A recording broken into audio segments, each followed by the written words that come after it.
الرحيم الحمد لله رب العالمين اللهم صل وسلم وبارك على محمد وعلى آل محمد اللهم انفعنا بما علمتنا وعلمنا ما ينفعنا وزدنا علما وبارك لنا في علمنا وارزقنا الإخلاص في القول والعمل كاملا وعلما نافعا لا ينسى وتوفيقا دائما وصحة ويقينا وعافية اللهم افتح لنا كل خير اللهم اكفنا بحلالك عن حرامك وأغننا بفضلك عمن سواك اللهم انصر المجاهدين اللهم ارحم المستضعفين اللهم دمر أعداء الدين ربنا اطمس على أموالهم آمين يا رب العالمين. Alhamdulillah kaum muslimin rahimani wa rahimakumullah. Kita lanjutkan tafsir Quran sehari sehalaman. Dan kita sudah sampai pada akhir dari surat Ibrahim, maka kita lanjutkan surat berikutnya, yaitu surah Al-Hijr, ayat 1 sampai ayat 15, ini halaman 262. أعوذ بالله السميع العليم من الشيطان الرجيم من همزه ونفخه ونفثه بسم الله الرحمن الرحيم ألف لام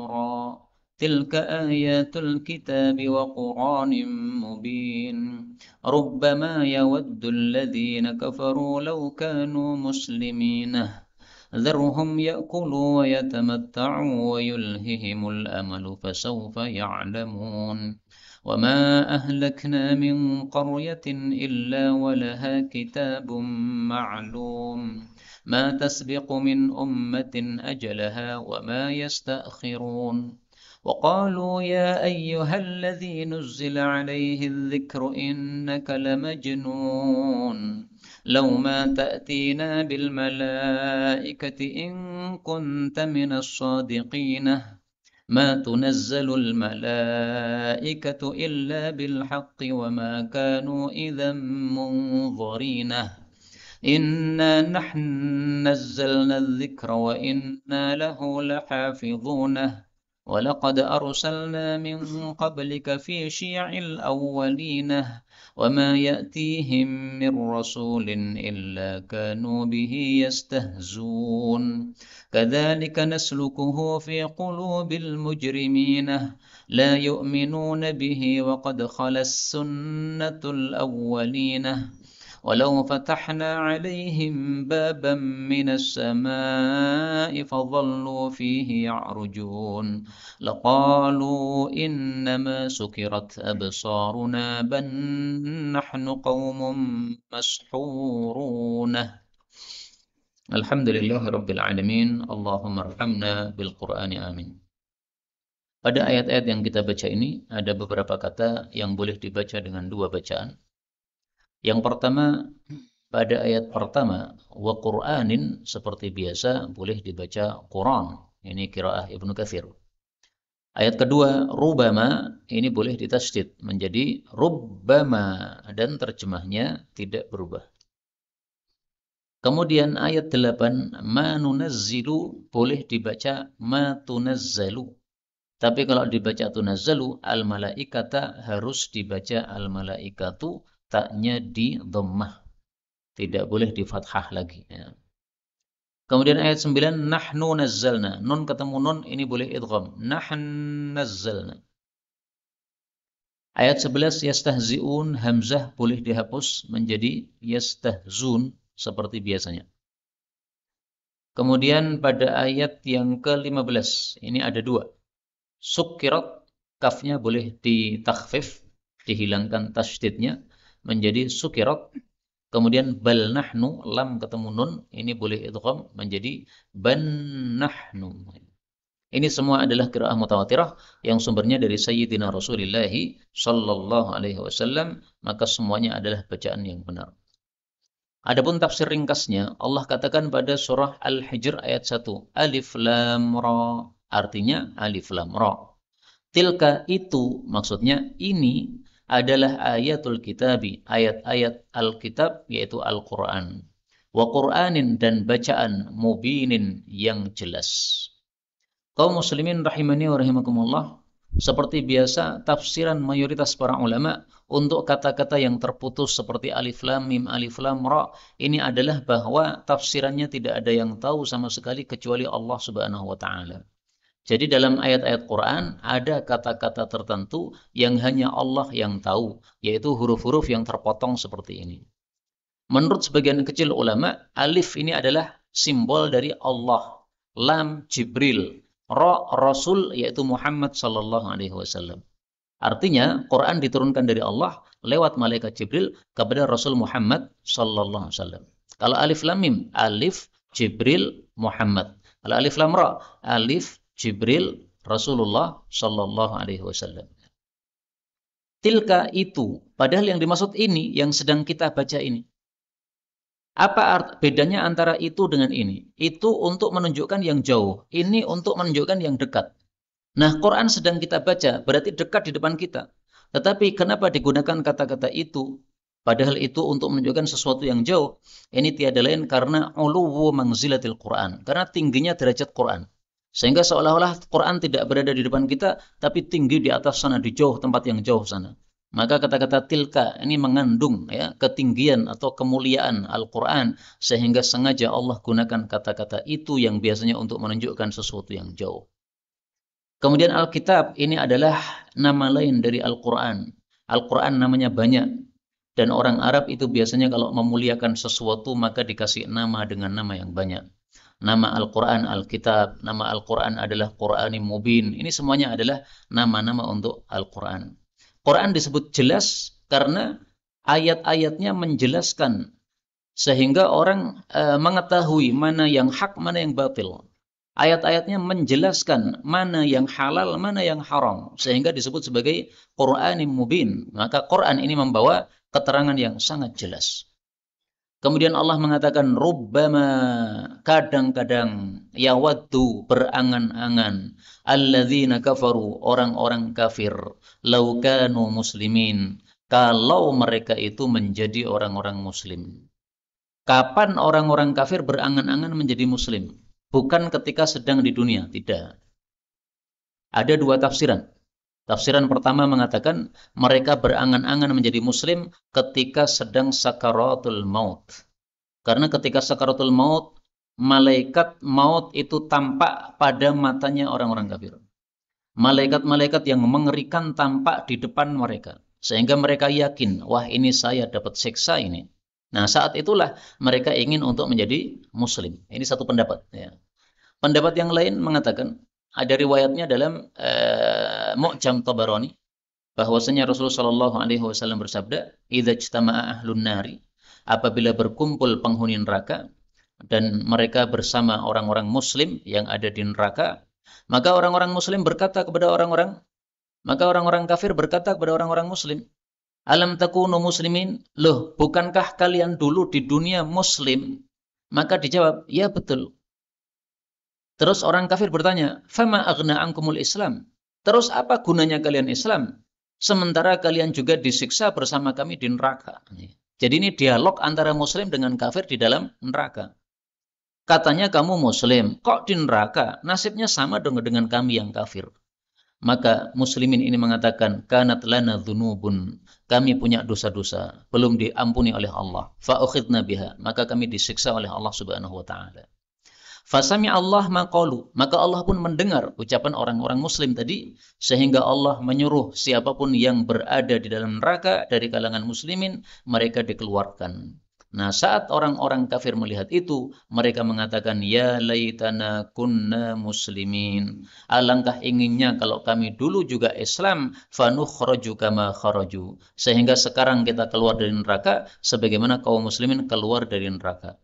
Kemudian Rasulullah membaca ayat ini tadi. Rubbama yawaddul ladzina kafaru law kanu muslimin. Berarti dua kali orang kafir itu ingin menjadi muslim. Satu ketika sakaratul maut, itu di dunia, tapi sudah menjelang ketemu dengan kondisi akhirat, yaitu kematian. Yang kedua, ketika berada di dalam neraka. Tapi saya jujur ya, riwayat yang kedua ini tentang dialognya ahli surga dengan ahli neraka ini di dalam sanadnya ada rawi bernama Khalid Al-Asy'ari. Ini diperselisihkan oleh para ulama. Ya. Kata Abu Dawud, dia adalah perawi yang matruk. Matruk itu sangat dhaif. sehingga tidak pantas hadisnya untuk diterima. Nah, kata Imam Zahabi sebenarnya tidak sampai matruk. Dia hanya dhaif biasa saja. Sehingga Imam Ahmad bin Hanbal masih mau meriwayatkan hadis dari Khalid al-Ash'ari ini. Nah, ringkasnya ada dua pendapat tentang masalah ini. Kemudian kata-kata rubbama dalam bahasa Arab itu memang bisa dimaknai dua. Bisa dimaknai kadang-kadang, bisa dimaknai sering. Kalau sering itu berkali-kali. Kalau kadang-kadang itu tidak sering. Nah, dari dua terjemah ini, yang saya pilih adalah terjemah yang pertama, yaitu kadang-kadang. Kenapa? Karena kita temukan ternyata orang kafir ingin jadi muslim cuma dua kali tadi. Adapun ketika di dunia, mereka tidak ada keinginan untuk menjadi muslim. Bahkan mereka mencemooh orang-orang muslim. Kamu itu orang apa? Ya. Dianggap kita ini orang-orang yang sesat atau orang-orang yang salah. Dan saya tadi sempat membuka dua terjemah tafsir. Satunya terjemahan Mahmud Yunus, Profesor Mahmud Yunus. Dia terjemahkan rubbama itu adalah kadang-kadang. Satu lagi terjemahan Profesor Hasbi As-Siddiqi. Dia terjemahkan rubbama itu sering. Nah, kok bisa terjemahannya beda? Karena memang dalam bahasa Arab, rubbama itu bisa diartikan taklil, yaitu artinya kadang-kadang, bisa diartikan taksir, yaitu artinya sering. Nah, mana yang lebih tepat untuk terjemahnya, itu kita lihat kondisi kalimatnya. Nah, menurut saya lebih tepat di sini, rubbama kadang-kadang. Wallahu a'lam. Ayat 3. Dzarhum, biarkanlah mereka orang-orang kafir yakulu mereka makan yaitu di dunia ini, wa yatamatta'u dan mereka bersenang-senang yaitu di dunia ini, wa yulhihim dan mereka telah terlalaikan ya dan melalaikan mereka al-amalu angan-angan. Fasaufa ya'lamun, maka mereka akan mengetahui. Maksudnya adalah kalau orang-orang kafir itu didakwai untuk masuk Islam tidak mau, biarkan mereka. Biarkan mereka makan di dunia dengan nyaman. Biarkan mereka bersenang-senang di dunia dengan nyaman. Biarkan mereka terkecoh oleh angan-angan mereka. Apa sih angan-angan mereka? Mari kita lihat. Angan-angannya orang-orang kafir yang disebutkan oleh Allah Subhanahu wa taala dalam Al-Qur'an. Haula'i syufa'auna indallah. Surat Yunus ayat 18. Wa yaquluna, orang-orang kafir mengatakan haula'i, Tuhan-Tuhan kami itu adalah syufa'auna, akan memberi syafaat kepada kami indallah, besok di hadapan Allah di akhirat. Ini angan-angannya orang kafir. Sehingga mereka tidak segera mau mentaati Nabi Muhammad SAW untuk mengesahkan Allah Subhanahu wa taala. Itulah makna yulhihimul amal. Angan-angan itu telah melalaikan mereka. Melalaikan dari apa?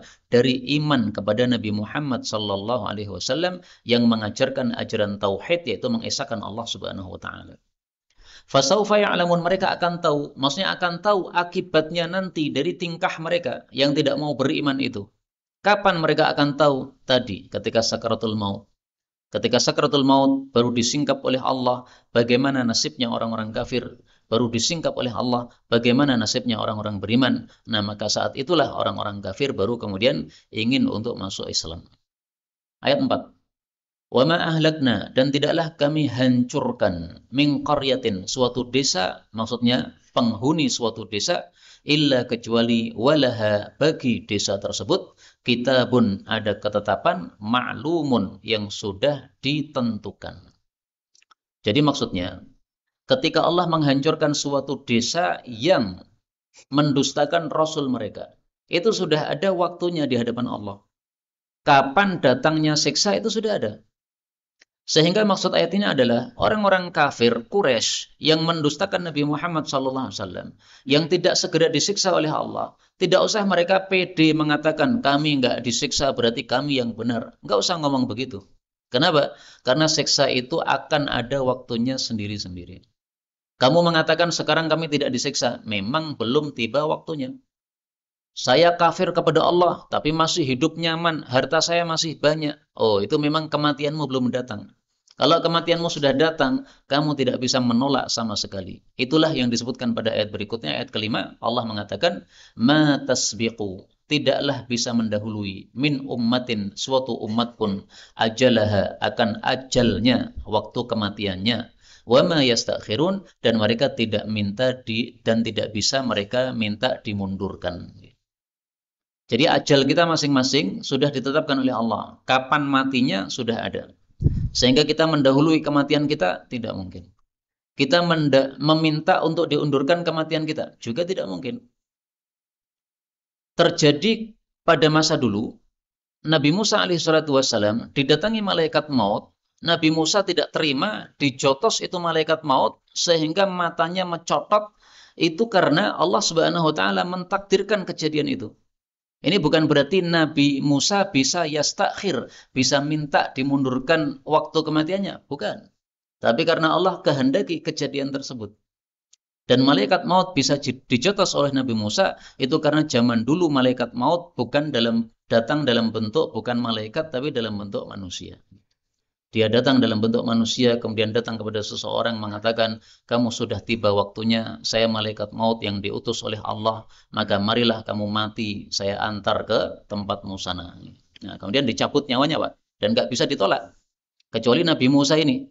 Kamu itu siapa? Malaikat maut, kamu salah datangnya. Belum saatnya saya mati. Jotos sudah.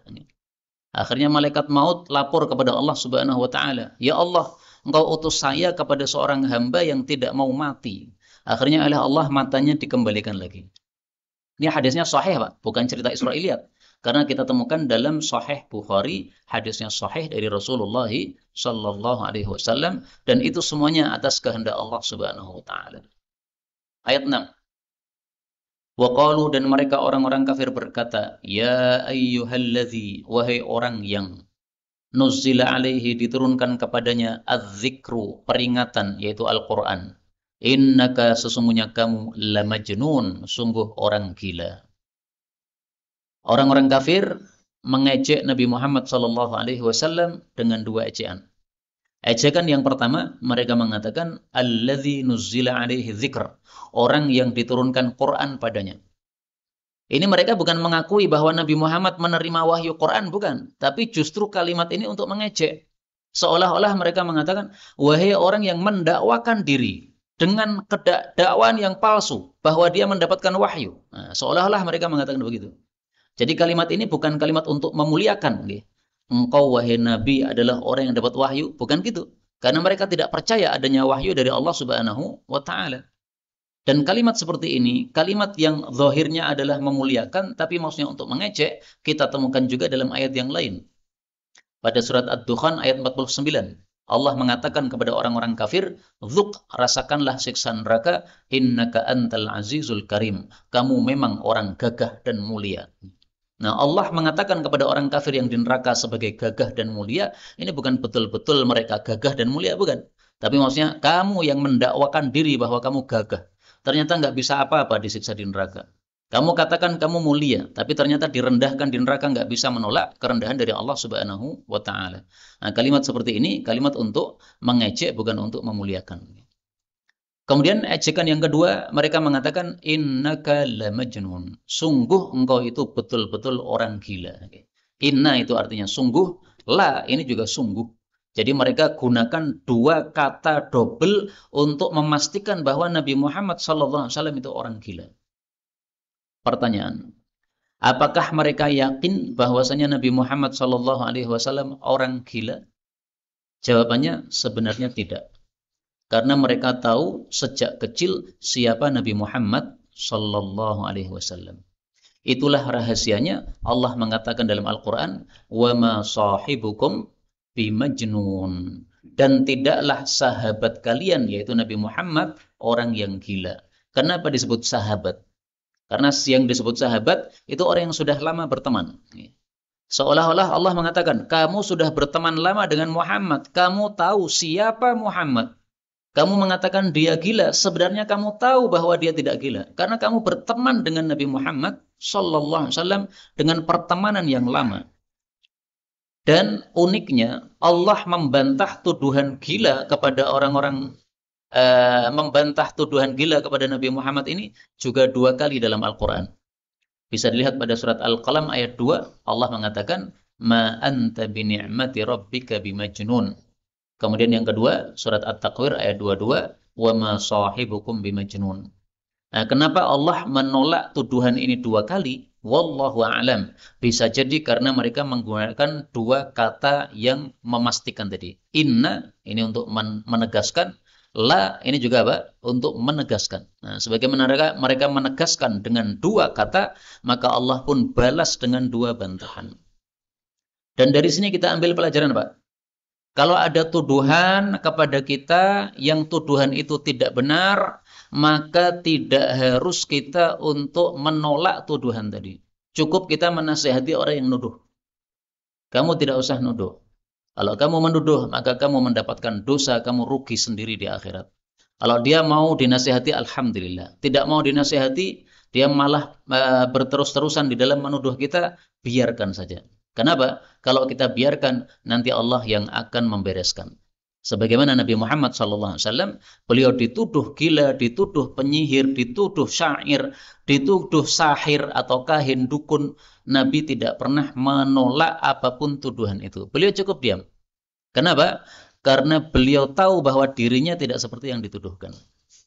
Nah, maka inilah sikap yang terbaik ketika kita dituduh oleh seseorang, nasihati dia. Kalau dia bisa menerima nasihat, alhamdulillah, berarti dia orang baik. Kalau dia tidak mau menerima nasihat, berarti orang buruk. Biarkan orang buruk diurusi oleh Allah Subhanahu wa Ta'ala. Allah yang mengatakan sendiri dalam Al-Quran, وَذَرْنِي وَمَنْ يُكَذِّبُ بِهَذَا الْحَدِيثِ, dan biarkanlah saya akan membereskan orang-orang yang mendustakan. Demikian juga dalam ayat yang ini, وَذَرْنِي وَالْمُكَذِّبِينَ أُولِي النَّعْمَةِ, dan biarkan saya akan membereskan orang-orang yang mendustakan orang-orang yang mereka itu memiliki kekayaan, yang mereka mendustakan Nabi Muhammad sallallahu alaihi wasallam. Biarkan saya, kata Allah. Artinya nggak usah digubris. Tugasmu apa? Dakwah. Dakwahlah. Tugasmu apa? Ibadah. Ibadahlah. Adapun orang-orang yang mengganggu kamu, tidak usah digubris. Karena bukan kamu diciptakan untuk menolak tuduhan mereka, tidak. Kamu diciptakan semata-mata untuk ibadah kepada Allah Subhanahu wa Ta'ala. Alangkah bagusnya sikap nabawi ini kalau kita terapkan dalam kehidupan keseharian kita. Ada seorang ulama salaf, sering saya ceritakan, dia dituduh bertubi-tubi oleh seseorang, dia tidak marah, dia cuma pasang telinganya mendengarkan tuduhan tadi. Setelah yang menuduh selesai, maka si ulama ini bertanya, sudah cukup? Sudah. Maka si ulama mengatakan, kalau ucapanmu benar, yang kamu tuduhkan itu benar, mudah-mudahan Allah mengampuni saya. Kalau ucapanmu salah, mudah-mudahan Allah mengampuni kamu. Nah, ini nasihat ini, Pak. Maka orang itu setelah itu malu dia, nggak berani lagi menuduh ulama tadi. Kenapa? Dipermalukan sendiri dengan sikap pemaaf seperti itu. Nah, silahkan pilih salah satu dari 2 ini. Tidak usah digubris sebagaimana sikap Rasulullah SAW, atau kamu maafkan sebagaimana sikapnya ulama ini dengan cara menasihati tadi. Ya. Kalau ucapanmu benar, semoga Allah mengampuni saya. Kalau ucapanmu salah, semoga Allah mengampuni kamu. Kemudian ayat ke-7 Allah mengatakan, ini masih perkataan orang-orang kafir. Lauma, kenapakah tidak ta'tina bil malaika? Engkau datang kepada kami membawa para malaikat. In kunta, jika adalah engkau wahai Muhammad minas shadiqin, termasuk orang-orang yang jujur. Maksudnya kalau ucapanmu bahwa kamu nabi itu jujur, kamu datangkan malaikat dari langit supaya malaikat itu berkata kepada kami, wahai orang-orang kafir, ini Muhammad betul-betul rasul, maka imanlah kepada Muhammad. Nah, mereka usulnya begitu. Datang malaikat dari langit mengatakan ini betul-betul rasul. Maka Allah menjawab ayat ke-8. Ma nunazzilul malaikah, tidaklah kami menurunkan malaikat illa bil haqqi, kecuali dengan membawa kebenaran. Kebenaran di sini maksudnya adalah siksa. Wa ma kanu, dan tidaklah mereka orang-orang kafir, idzan, kalau begitu, mungdharin, akan diberi tempo. Jadi sunnatullah menurunkan malaikat bukan untuk membenarkan nabi, tapi sunnatullah menurunkan malaikat itu untuk bawa siksa. Kenapa? Karena Nabi sudah cukup diberikan bukti-bukti kenabiannya. Rasulullah diberi mukjizat Quran, itu sudah cukup bagi orang-orang Arab sebenarnya. Kalau mereka mau pakai akal. Ya. Tapi sayangnya mereka tidak pakai akal, mereka pakainya hawa nafsu. Nggak terima kalau Nabi Muhammad itu dijadikan sebagai Nabi. Mereka pengennya tokoh-tokoh mereka yang jadi Nabi. Nah, maka mereka sebenarnya tahu kebenaran Nabi Muhammad SAW, tahu kebenaran Quran, tapi nggak mau menerimanya. Maka Allah menjawab di sini, kalau kami betul-betul turunkan malaikat, ya nggak mungkinlah kami turunkan tanpa membawa siksa. Karena sudah sunnatullah, malaikat turun dikirim untuk bawa siksa. Ayat 9. Inna sesungguhnya kami Allah, nahnu kami, nazzalna kami menurunkan az-zikra, peringatan itu, yaitu Al-Quran, wa inna dan sesungguhnya kami lahu terhadap Al-Quran, lahafidhun, sungguh akan selalu menjaga. Ayat ini menunjukkan bahwa Al-Quran betul-betul datang dari Allah Subhanahu wa Ta'ala. Muncul pertanyaan, kenapa Allah katakan inna nahnu, sesungguhnya kami Allah turunkan Quran? Kenapa Allah tidak mengatakan sesungguhnya saya? Padahal Allah cuma satu. Biasanya kami itu untuk orang banyak. Nah, maka jawabnya adalah, saya dengar Habib Rizik mengatakan, biasanya kalau Allah mengatakan kata-kata kami, biasanya itu ketika Allah menggunakan makhluk-makhluk yang lain untuk melakukan apa yang diperintahkan oleh Allah. Contohnya ini, menurunkan Quran. Apakah langsung Allah turunkan Quran? Ternyata tidak. Allah kirim malaikat Jibril. Nah, ketika Allah menggunakan makhluknya untuk melakukan kehendak Allah, maka inilah yang diungkapkan dengan kata-kata kami. Ya. Tetapi kalau Allah langsung melakukannya sendiri, maka tidak pakai kata-kata kami, tapi pakai kata-kata saya atau kata-kata dia. Misalnya, innama amruhu idza arada syai'an ay yaqula lahu kun. Allah kalau menghendaki sesuatu, Allah cukup mengatakan kun. Nah, di sini Allah tidak mengatakan kami, tapi Allah katakan dia. Ya, meskipun boleh saja Allah mengatakan kami untuk sesuatu yang dilakukan sendiri, terserah Allah Subhanahu wa Ta'ala. Kemudian az-zikr, peringatan, ini maksudnya adalah Al-Quran. Karena itu, seorang khatib Jumat tidak usah bingung untuk menyampaikan khutbah Jumat. Kenapa? Karena inti khutbah Jumat itu memberikan nasihat atau peringatan. Maka ambil ayat-ayat Quran sebagai tema khutbah Jumat, selesai. Urutkan dari awal sampai akhir, nggak akan habis itu apa? Tema khutbah Jumat untuk antum. Maka tidak usah seperti sebagian orang ya, khutbah Jumat membawa cerpean dari koran. Nah, koran bukan untuk khutbah Jumat. Koran cerita itu, berita itu semua orang sudah bisa membacanya sendiri-sendiri. Tapi peringatan Quran, ini yang tidak semua orang bisa memahaminya. Kemudian kata-kata az-zikr ini maksudnya adalah Quran dari mana taunya? Dari surat yang lain. Allah mengatakan pada surat Al-Anbiya ayat 50, wa hadza dzikrun, dan Quran ini adalah peringatan mubarakun yang diberkahi oleh Allah, anzalnah yang telah kami turunkan. Berarti zikr itu adalah Al-Quran. Wa inna lahu lahafidun, kami akan menjaga Quran. Maksudnya menjaga, tidak akan Quran itu bisa diubah, tidak akan bisa ditambah, tidak akan bisa dikurangi. Ada orang ingin mengurangi Quran, meskipun satu titik, nggak akan berhasil. Saya kasih bukti, ya.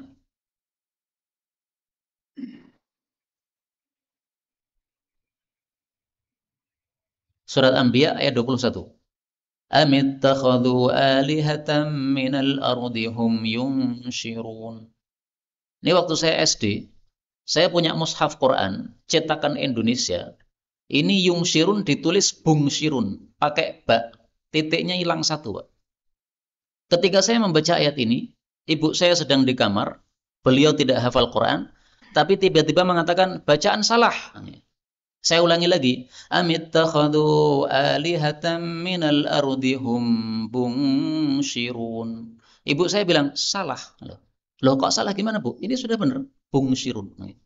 Nah, ternyata dilihat Qurannya, ternyata memang titiknya satu. Nah, coba lihat di Quran yang lain. Nggak mungkin bungshirun.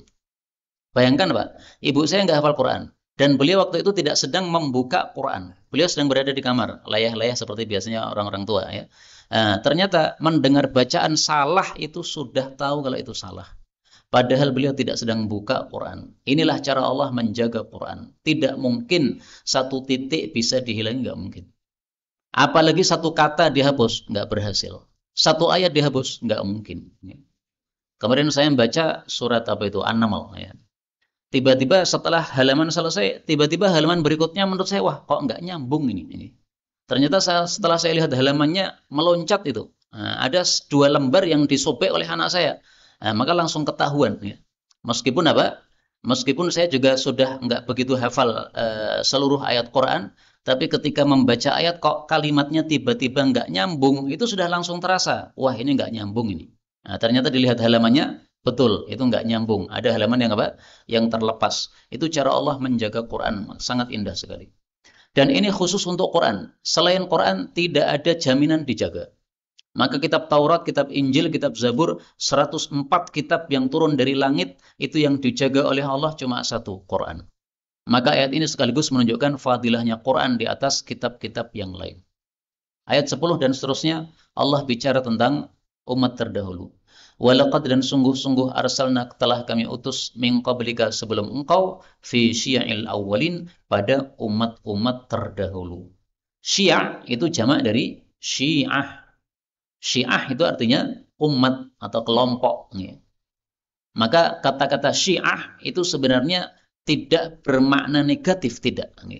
Kalau sekarang kita dengar istilah orang Syiah itu karena maksudnya kelompok tertentu yang sesat itu, yang menganggap bahwasanya Ali bin Abi Thalib itulah yang paling berhak menjadi khalifah setelah Nabi Muhammad SAW. Sehingga mereka menganggap Abu Bakar As-Siddiq ini khalifahnya tidak sah. Mereka menganggap bahwasanya Abu Bakar As-Siddiq itu merebut khilafah dari Ali bin Abi Thalib. Nah, kita Ahlus Sunnah tidak mengatakan begitu. Nah, itu Syiah yang sesat. Tapi kalau kata-kata Syiah sendiri sebenarnya nggak masalah. Jadi misalnya, pengajian malam Senin ini. Ini kalau disebut Syiah malam Senin, nggak salah. Kenapa? Karena Syiah itu artinya apa? Kelompok. Kelompok atau umat. Nah, maka syia'il awwalin, syiah ini maksudnya kelompok-kelompok atau umat-umat terdahulu. Allah sudah mengutus para rasul untuk umat terdahulu. Jadi Allah itu tidak pernah membiarkan manusia sesat tanpa ada yang menuntun, nggak pernah. Allah pasti turunkan rasul, Allah pasti turunkan kitab. Berapa rasul? 315 rasul. Berapa kitab? 104 kitab. Semuanya sudah diturunkan oleh Allah Subhanahu wa taala. Kemudian wama ya'tihim dan tidaklah datang kepada mereka mir rasulin seorang rasul illa kanu bihi kecuali mereka terhadap rasul tadi yastahzun mengejek. Maksud ayat ini apa? Maksud ayat ini adalah tasliyatun menghibur Nabi Muhammad sallallahu alaihi wasallam. Seolah-olah Allah mengatakan, wahai Nabi Muhammad, kalau kamu diejek, tidak usah sakit hati. Kenapa? Semua Rasul yang kami kirim, pasti ada yang ngejek. Rasulullah masih enak. Ada yang memuji, ada yang mengejek. Ada yang mengikuti, ada yang mendustakan. Ada sebagian Nabi, itu tidak ada pengikutnya, Pak. Sebagaimana disebutkan dalam hadis yang sahih. Waja'an Nabi walaysa ma'ahu ahad. Ada seorang Nabi datang besok di akhirat, tidak ada seorang pun pengikutnya. Jadi semua orang mengejek dia. Semua orang mendustakan dia. Masih enak Nabi Muhammad SAW. Banyak yang mengikuti beliau. Abu Bakar As-Siddiq, Umar dan sebagainya. Nah, maka ayat 11 ini ditafsiri oleh para ulama. Hadhil ayat ini adalah tasliyatun menghibur lin nabiyyi sallallahu alaihi wasallam untuk Nabi Muhammad sallallahu alaihi wasallam. 12. Kadzalika seperti itulah naslukuhu kami memasukkannya, yaitu memasukkan pendustaan fi qulubil mujrimin pada hatinya orang-orang yang berbuat dosa. Yang dimaksud orang-orang berbuat dosa ini adalah orang-orang kafir Mekah. Jadi maksudnya sebagaimana umat-umat terdahulu dalam hati mereka dimasukkan oleh Allah pendustaan, pengingkaran terhadap nabinya, maka demikian juga orang-orang kafir Makkah dalam hati mereka dimasukkan oleh Allah sifat untuk mendustakan Nabi Muhammad sallallahu alaihi wasallam. Artinya apa? Mereka mendustakan itu sudah ada takdirnya dari Allah Subhanahu wa taala. Maka Rasulullah tidak usah susah dan sedih. Kenapa? Kita hidup ini cuma menjalani takdir, Pak. Makanya orang-orang saudara-saudara kita Palestina, kenapa mereka begitu tegar? Tampaknya mereka sudah paham betul, Pak. Hidup itu cuma menjalani takdir. Jadi bapaknya mati, ibunya mati, anaknya mati, kakeknya mati, neneknya mati. Disuruh untuk pindah dari Palestina, untuk mengosongkan Palestina. Nggak mau mereka. Mereka tetap berada di Palestina karena menganggap bahwa inilah tempat kami yang diberikan oleh Allah Subhanahu wa taala. Kalau kami membela negara kami, mati syahid, malah mendapatkan kemuliaan dari Allah Subhanahu wa taala.